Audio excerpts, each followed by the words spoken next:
తెలుగు కథలకు స్వాగతం. ఈరోజు మనం చెప్పుకోబోయే కథ కొత్త జీవితం. రచన శ్రీనివాసరావు తిరుక్కోవుల్లూరు. కథ మొదలు పెడదాం. ప్రతిరోజు ఉదయం లేచిన వెంటనే అద్దంలో తన మొహం చూసుకోవడం అనన్యకు అలవాటు. ఎప్పట్లాగే ఆ రోజు యథాలాపంగా అద్దంలో తన మొహం చూసుకుంది. అంతే, ఆమె ఒక్కసారిగా అదిరిపడింది. తన కళ్ళ ముందు పెద్ద విస్ఫోటనం సంభవించినట్లు గట్టిగా గావుకేక పెట్టింది. అద్దంలో కనిపించిన దృశ్యం ఆమె ఎంతగానో కలవరానికి గురి చేసింది. తను అద్దంలో చూసింది యథార్థమేనా అని అనుమానం వచ్చి ఆ అద్దానికి దగ్గరగా వెళ్ళి తన ముఖాన్ని తేరిపారా చూసుకుంది. అక్కడి తన సుకుమారమైన చర్మాన్ని సుతారంగా చేతితో తడిమి చూసుకుంది. అవును, తను చూస్తుంది జీర్ణించుకోలేని పచ్చి చేదు నిజం అని నిర్ధారించుకుంది. అది తన చెంపపైన చింతగింజంత మచ్చ. అది తెల్లగా పాలిపోయి ఉంది. ఆమె అందమైన చెక్కిలిపై ఆ మచ్చ చాలా వికృతంగా కనిపిస్తుంది. అనన్య ఆ అద్దంలో ఇంకోసారి తన మొహాన్ని చూసుకోవడానికి ఎంతగానో భయపడింది. ఆమె మనసంతా ఒక్కసారిగా కొండంత పెనుభారంతో బరువెక్కిపోయింది. రాత్రికి రాత్రే తన ముఖం మీద ఆ మచ్చ ఎలా చోటు చేసుకుందో ఎంత ఆలోచించి బుర్ర బద్దలు కొట్టుకున్న కారణం అంతుబట్టలేదు. ఉన్నపలంగా ఆమె హృదయమంతా వేదనా భారంతో కకావికలమైపోయింది. పాలరాతిలా నున్నగా ఉండి ఏ చిన్న మొటిమ కూడా లేని తన అందమైన ముఖం మీద ఆ మచ్చ చోటు కల్పించుకోవడం ఆమె హృదయంలో పడబాగ్నులే బద్దలయ్యాయి. తాను గొప్ప అందగత్తెనని తన నమ్మకం కాస్త దెబ్బతింటున్నందుకు వర్ణనాతీతమైన వెల్తి ఆమెను అంతులేని నిర్వేదనకు గురి చేసింది. అంతే, అనన్య ఆద్రాబాద్రాగా తయారై ఒక భయంకరమైన అనకొండ అమాంతం మింగేయడానికి తరుముతున్నట్టుగా 10 నిమిషాల్లో తను అప్పుడప్పుడు వెళ్ళే బ్యూటీ పార్లర్ ముందు ప్రత్యక్షమైంది. ఆ పార్లర్ లేడీ బ్యూటీషియన్ ముందు తన ఆవేదనని వెళ్ళబోసుకుంది. అనన్య చెప్పినదంతా ఓపిగ్గా విన్న ఆ బ్యూటీషియన్ శాంతం అర్థం చేసుకున్నట్టుగా సన్నగా నవ్వింది. అదేమంతా ఆందోళన చెందాల్సిన విషయం కాదన్నట్లుగా. ఈ మాత్రం దానికి అంతగా చింత చెందాల్సిన అవసరం లేదమ్మా. ఓ ఆయింట్మెంట్ ఇస్తాను, 4 రోజులు వాడి చూడు, అదే తగ్గిపోతుంది అంది. ఆ బ్యూటీషియన్ భరోసాతో కూడిన నిండైన ధైర్యాన్నిస్తున్నట్టుగా ఆ బ్యూటీషియన్ మాటలు అనన్య మనసుకు అప్పటికి కాస్త ఉపశమనాన్ని చేకూర్చినా పూర్తిగా కుదుటపడలేకపోయింది. అనన్య అంతరంగాన్ని అంతలా కుదిపేస్తూ అంతులేని చికాకు గురి చేస్తున్న ఆ చింతగింజంత మచ్చ భయంకరమైన భూతంలా ఎందుకంత కారణభూతమయ్యిందో తెలుసుకోవాలంటే ముందు అనన్య గురించి కాస్త తెలియాలి. అనన్య 20 ఏళ్ల ఓ అందమైన అమ్మాయి. ఆమె ఓ కార్పొరేట్ హోటల్లో ఉద్యోగాన్ని నిర్వహిస్తూ అపార్ట్మెంట్లో అద్దెకు ఉంటున్నది. ఆమె కుటుంబం ఆ సిటీకి 60 కిలోమీటర్లకు దూరాన ఉన్న ఓ గ్రామంలో నివసిస్తోంది. ఆ కుటుంబానికి ఆధారం అనన్యే. ఆమె ఆ నగరంలోని ప్రముఖ 7 స్టార్ హోటల్లో ఫ్రంట్ ఆఫీస్ రిసెప్షనిస్ట్గా పనిచేస్తుంది.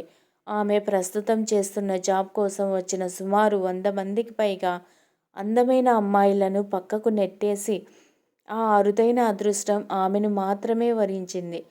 ఆ హోటల్ మేనేజ్మెంట్ వారు ఏరుకోరి అనన్యకు మాత్రమే అపాయింట్మెంట్ లెటర్ అందించారు.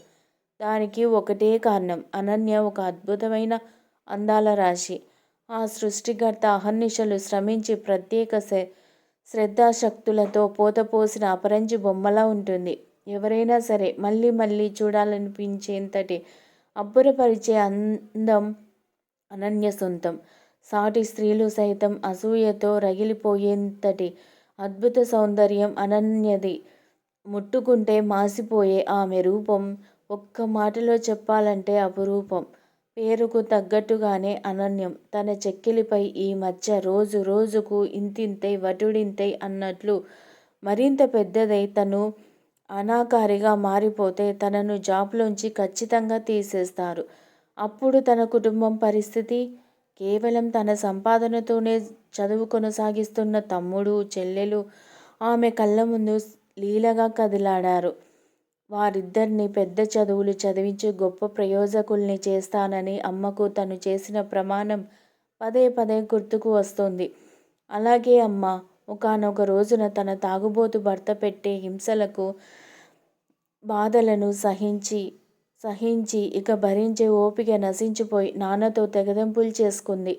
సాహసించి బయటకు వచ్చేసినప్పుడు అమ్మకు తనే కొండంత ధైర్యంగా కనిపించింది.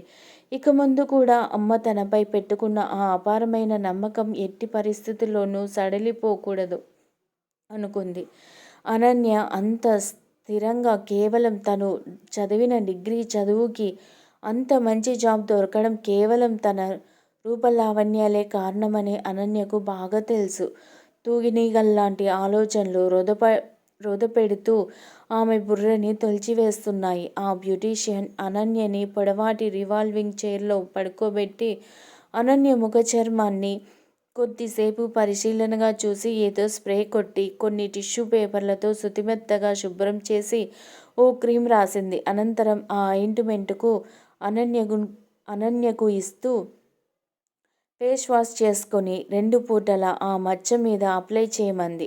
అనన్య ఆ బ్యూటీషియన్ ఇచ్చిన ఆయింట్మెంట్ అతి జాగ్రత్తగా తన హ్యాండ్ బ్యాగ్లో దాచుకుంది. అనన్య మనసుకి కొంత ఊరటగా కాస్త ప్రశాంతత దొరికినట్టుగా అనిపించింది. కొన్ని క్షణాలు నిదానంగా ఊపిరి పీల్చుకుని అక్కడి నుంచి ఉత్సాహంగా తన ఆఫీస్కు బయలుదేరింది. కానీ ఆమె మనసుని రకరకాల ఆలోచనలు మూకుమ్మడిగా దాడి చేస్తూ మెలిపెడుతున్నాయి. తన ముఖంపై కొత్తగా మొలకెత్తిన ఆ మచ్చ తన జీవితంలో ఏ వికృత పరిణామానికి దారితీస్తుందోనని ఆలోచిస్తూ భయంగా ఆ హోటల్ లోపలికి అడుగుపెట్టింది. రోజులాగే అందర్నీ క్యాజువల్గా పలకరించి ఫ్రంట్ ఆఫీస్లోని తన రివాల్వింగ్ చైర్లో కూర్చుంది. కానీ ఎవరైనా తన ముఖంపై కొత్తగా మొలకెత్తిన ఆ మాయదారి మచ్చ గురించి ఎక్కడ అడుగుతారోనని ఆమెలో ఒకటే ఆందోళన. అలా ఓ 10 నిమిషాలు భారంగా గడిచిపోయాయి. అప్పుడే ఆమెకు సహాయకురాలుగా ఉండే ఒక అమ్మాయి డ్యూటీకి వచ్చింది. ఆమె అనన్యని చూడగానే అదేంటి అనన్య, ఆ మచ్చ ఏంటి, నిన్న బాగానే ఉన్నావు కదా అంటూ ప్రశ్నల వర్షం శరఘాతల్లా సంధించింది. అనన్య ఏది ఎదురవ్వకూడదని భయపడిందో అదే జరిగేసరికి ఆ అమ్మాయికి ఏం చెప్పాలో అర్థం కాలేదు ఆమెకు. గొంతులోంచి మాట వెంటనే పెగుల్చుకోలేకపోయింది. ఆమెకు తెలియకుండానే ఆ కళ్ళల్లో నీళ్లు గిర్రున సుళ్ళు తిరిగాయి. అనన్య సంకట పరిస్థితిని అర్థం చేసుకున్నట్టుగా ఆ అమ్మాయి మరింకేమీ మాట్లాడకుండా తన పనిలో పడిపోయింది. ఇంతలో ఎవరో ఫారెన్ డెలిగేట్ వచ్చి అనన్యని ఏదో అడిగారు ఇంగ్లీష్లో. అనన్య అతన్ని పట్టించుకునే స్థితిలో లేదు. అతను మళ్ళీ అడిగేసరికి ఆమె చిరాగ్గా మొహం పెట్టి please ask her any information నిర్లక్ష్యంగా బదులిచ్చి తనకి దగ్గర్లో కంప్యూటర్లో పనిచేసుకుంటున్న తన సహాయకురాలని చూపించింది. ఆ ఫారినర్ కాస్త నొచ్చుకున్నట్టుగా అనన్య వైపు చూపులు సారించి అసహనంగా ఆ అమ్మాయి వైపు కదిలాడు. సహజంగా నిర్లక్ష్యంగా ఉండే అనన్యకు ఆ రోజు అభద్రతాభావం కాస్త తోడవటంతో జాబ్ని సరిగ్గా హ్యాండిల్ చేయలేకపోయింది. ఏదో భయంకరమైన భూతం తరుముతున్నట్టుగా అంతులేని అశాంతి, అలజడులకు గురయ్యింది. మధ్యాహ్నం లంచ్ అవర్లో భోజనం కూడా చేయాలనిపించలేదు. సరిగ్గా అప్పుడే ఆమెకు ఆ హోటల్ మేనేజర్ నుంచి కాల్ వచ్చింది. అనన్య భయంగా మేనేజర్ రూంలోకి అడుగుపెట్టింది. అక్కడ ఏం జరగబోతుందో ఆమెకు ముందే తెలుసు. చూడమ్మా, నీ మీద ఈరోజు 2 ఫిర్యాదులు వచ్చాయి. ఇంతకుముందు నీపై కొన్ని ఫిర్యాదులు నమోదయ్యాయి. నీ ఆరోగ్యం బాగోలేకపోతే 2 రోజులు సెలవు తీసుకో. అంతేకాని నీ సమస్యల ప్రభావం ఇక్కడ చూపించకూడదు. ఇలా నిర్లక్ష్యంగా ఉంటే నువ్వు ఈ జాబ్ వదులుకోవాల్సి ఉంటుంది. It's last and final warning. ఇకపై బాధ్యతగా ఉంటావని ఆశిస్తున్నాను. Now you can go. Manager అనన్యని సున్నితంగా మందలించాడు. అతని మాటలకు అన్యమనస్కంగా తలాడించి వెనుదిరిగిపోతున్న అనన్యని 1 మినిట్ అని ఆమెని ఆపి పరిశీలనగా చూశాడతను. ఆమె ఎప్పుడూ లేని విధంగా తన చెంపపై చేయి పెట్టుకోవడం గమనించి అదేంటి కొత్త మేనరిజం, మొహంపై ఆ చేయి తీసేయ్ ఆదేశిస్తున్నట్టుగా అన్నాడతను. అనన్య తత్తరపాటుతో తన మొహంపై చేయిని తీసివేసింది. ఆ తెల్లటి మచ్చ అతని కంట పడనే పడింది. వెంటనే మేనేజర్ ఆ మచ్చని దాచుకోవడం అంత అవసరమా? మంచి డెర్మటాలజిస్ట్ని కలువు. 2 రోజుల్లో అదే పోతుంది. వెళ్ళు, జాగ్రత్తగా పనిచేసుకో అని సాధారణమైన విషయంలా చెప్పి అనన్యని బయటికి పంపించేశాడు. నెమ్మదిగా అతని రూంలోంచి బయటికి వచ్చిన ఆమె తన గుండెలపై చేయి వేసుకుని హాయిగా ఊపిరి పీల్చుకుంది. ఏదో జరిగిపోతుంది అనుకుంది. కానీ తను అనుకున్నంత దారుణమైన పరిస్థితి ఎదురు కానందుకు కాస్త ఉపశమనం దొరికినట్టుగా హాయిగా అనిపించింది ఆమెకు. ఆ మచ్చని తన మేనేజర్ ఓ పెద్ద విషయంగా పరిగణలోకి తీసుకోనందుకు ఆమెలో ఏదో ఒక చిన్న ధైర్యం చోటు చేసుకుంది.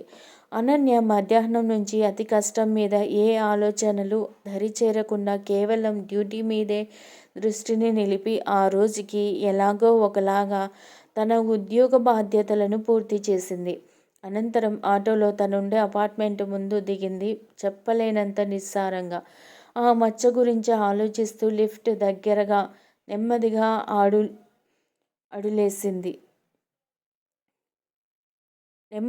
అడుగులేసింది. లిఫ్ట్ ఆపరేటర్ ఎవరో కొత్తగా జాయిన్ అన్నట్టున్నాడు. అతన్ని చూడగానే అనన్యకు భయమేసింది. అతని మొహమంతా మచ్చలు. ఓ రోడ్డు ప్రమాదంలో ఒక కాలు, ఒక చెయ్యి పోగొట్టుకున్న దివ్యాంగుడు. లిఫ్ట్లో ఓ పక్కగా చెక్క స్టూలు మీద కూర్చొని ఉన్నాడు. తన ఉద్యోగ నిర్వహణలో భాగంగా అతని మొహం సన్నని చిరునవ్వుతో నిండిపోయి జీవితానికి కావలసినంత వెలుగు నిండుగా కాంతినిస్తుంది. అతడు అనన్యని చూడగానే రండి మేడం అంటూ అతను గౌరవంగా లిఫ్ట్లోనికి ఆహ్వానించాడు. జుట్టు పద్ధతిగా దువ్వుకుని నిర్మలంగా కనిపిస్తున్నాడు. అతనిలో అంతులేని ఆత్మవిశ్వాసం, బ్రతుకు పట్ల అంతులేని ధైర్యం తునికిసలాడుతున్నాయి. అంత అంగవైకల్యంలోనూ అతని మొహం అందంగా దేదీప్యమానంగా వెలిగిపోతుంది. వృత్తి పట్ల అతనికున్న నిబద్ధతకు అనన్యను ఎంతగానో ఆకట్టుకుంది. ఉత్సాహంగా లోనికి అడుగుపెట్టింది. అతడు ఆ ఒంటి చేత్తోనే లిఫ్ట్ డోర్లు వేశాడు. అతను అనన్య చెప్పిన ఫ్లోర్ నెంబర్ నొక్కాడు. లిఫ్ట్ నెమ్మదిగా పైకి కదిలింది. అనన్య అబ్బురంగా అతన్ని చూస్తూ మీరు కాలు, చెయ్యి లేకపోయినా ఈ ఉద్యోగాన్ని ఎలా చేయగలుగుతున్నారు? ఇంతటి వైకల్యంతో బ్రతుకు కష్టంగా అనిపించటం లేదా? అడిగింది చిన్నపిల్లల ఆసక్తిని, ఆశ్చర్యాన్ని సమ్మిళితం చేస్తూ. అడిగిన మరుక్షణమే అడగకూడని ప్రశ్న అడిగానని, అలా అడిగి అతని మనసుని గాయపరుచుంటానని తెలివి తెచ్చుకుని చప్పున నాలుక కరుచుకుంది. వెంటనే అసంకల్పితంగా సారీ, ఇలా అడిగానని ఏమీ అనుకోవద్దు అంది కాస్త నొచ్చుకున్న ధోరణిలో. అనన్య మాటలకు అతను చిన్నగా నవ్వేశాడు. ఆ నవ్వులో నిండు పౌర్ణమి నాటి వెన్నెల కాంతినిస్తుంది. ఈ వైకల్యం నా శరీరానికే కానీ బతకాలి అనే నా ఆలోచనకి, మనసుకి కాదు కదమ్మా. మీరు నాకు లేని కాలు, చెయ్యి గురించి ఆలోచిస్తున్నారు. నాకు మాత్రం నాకున్న ఈ కాలు, చెయ్యి మాత్రమే గుర్తుంటాయి. ఇవే నా సంపద. లేని వాటి గురించి బాధపడడం అనవసరం కదమ్మా. ఈ లిఫ్ట్ ఆపరేట్ చేయడానికి ఒక చెయ్యి ఉంటే సరిపోతుంది. ఆ చెయ్యి నాకుంది. ఇది చాలమ్మా నేను ధైర్యంగా బతికేయడానికి అన్నాడతడు మెండైన ఆత్మస్థైర్యంతో, ఉట్టిపడుతున్న స్వరంతో నిబ్బరంగా. అతని మాటలకు అనన్య మీ పేరేంటి? ఉరకలేస్తున్న నూతన ఉత్సాహంతో అడిగింది ఆత్రంగా. అతను అయోమయంగా చూస్తూ తన పేరు సత్యం అని చెప్పాడు. చాలా థ్యాంక్స్ సత్యం. నాకు ఓ జీవిత సత్యాన్ని బోధపరిచావు. నేను చూస్తున్న అద్దంలో నిజమైన జీవితాన్ని దర్శించలేకపోయాను. నాకు ఈ క్షణమే సరికొత్త జీవితాన్ని పరిచయం చేశావు. నన్ను నేను తెలుసుకోవడానికి, చూసుకోవడానికి ఒక అద్దంలా నన్ను నాకు కొత్త అనన్యని పరిచయం చేశావు. నా కళ్ళు తెరిపించావు అని మనసులోనే అనుకుంటూ అతనికి హృదయపూర్వకంగా కృతజ్ఞతలు అర్పించుకుంది. వెల్లువలా పెళ్ళుబుకుతోన్న భావోద్వేగాన్ని అణుచుకోలేక థ్యాంక్స్ అన్న గొంతు పెగిల్చుకుంటూ ఉత్సాహంగా సత్యానికి షేక్ హ్యాండ్ అందిస్తున్నట్టుగా తన చెయ్యిని అందించింది. అతను అర్థం కానట్టుగా నిశ్చేష్టంగా ఆమెనే చూస్తూ అసంకల్పితంగా తన చేతిని ఆమెకు అందించాడు.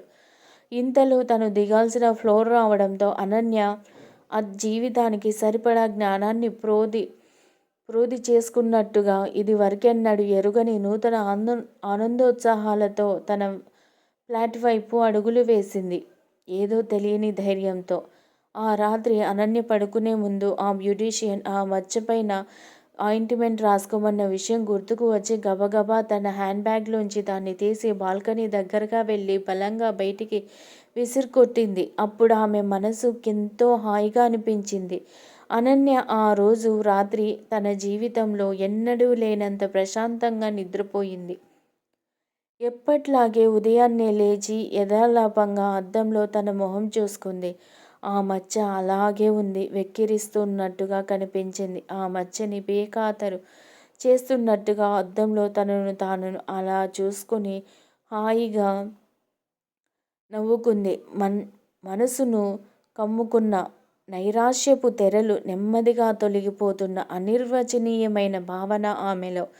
ముందు రోజు హృదయంలో గూడు కట్టుకున్న భారాన్నంతటినీ ఎవరో చేత్తో లాగేసినట్టుగా ఆమె మనసు గాల్లో దూదిపింజలా తేలిపోతుంది. సక్రమ జీవనానికి బాహ్య సౌందర్యం కన్నా అంతః సౌందర్యం ఎంతటి ఔన్నత్యమైనదో గ్రహించినట్టుగా అనన్య మొహం తేజోవంతంగా వెలిగిపోతుంది. ఇప్పుడు ఆమెకు తన ముఖంపై మొలిచిన ఆ చిన్న మచ్చ గురించి ఏ కించిత్ ఆలోచన, బాధ ఏ కోశాన కనిపించటం లేదు. అనన్య సరికొత్త ఉత్సాహంతో తన ఆఫీస్లోకి అడుగుపెట్టింది. ఆమె వెళ్ళేసరికి ఎవరో పెద్దాయన నైట్ షిఫ్ట్ రిసెప్షనిస్ట్ మీద పెద్దగా అరుస్తున్నాడు. అక్కడ అంతవరకు ఏం జరిగిందో అర్థం కాకపోయినా అనన్య అతన్ని దగ్గరగా వెళ్ళి వీఆర్ వెరీ సారీ సార్, పెద్దవారు పెద్ద మనసుతో మమ్మల్ని మన్నించాలి అంది ప్రాధేయపూర్వకంగా అతని వైపు చూస్తూ. అంతే. ఒక్కసారిగా అనన్య మాటలకు అప్పటి వరకు అంతలా అరిచిన ఆ పెద్దాయన మాటలను నోటిలోనే మింగేస్తూ నిశ్శబ్దంగా ఉండిపోయాడు. అనన్య మాటలకు అక్కడున్న స్టాఫ్ అంతా ఆమెనే నిర్ఘాంతపోయి చూస్తూ ఉండిపోయారు. ఎందుకంటే ఆమె సారీ చెప్పడం అదే తొలిసారి. ఆ పెద్ద మనిషి అనన్య మాటలకు ఒక్కసారిగా చల్లబడిపోయాడు. అనన్య అతనికి తలెత్తిన ఇబ్బంది ఏంటో తెలుసుకొని వెంటనే పరిష్కరిస్తామని చల్లని మాటలు చెప్పి అతన్ని పంపించి వేసింది.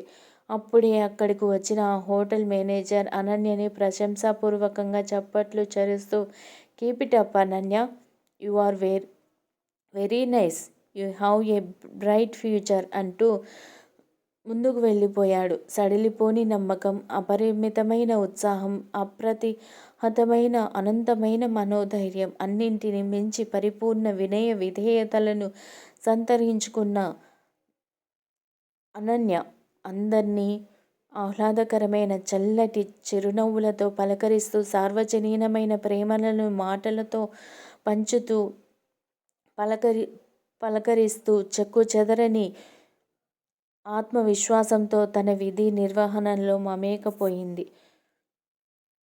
ఈ కథ మీకు నచ్చినట్లయితే లైక్ చేయండి, షేర్ చేయండి. కమ్మటి తెలుగు కథల ఛానల్ను సబ్స్క్రైబ్ చేయండి. Thank you very much.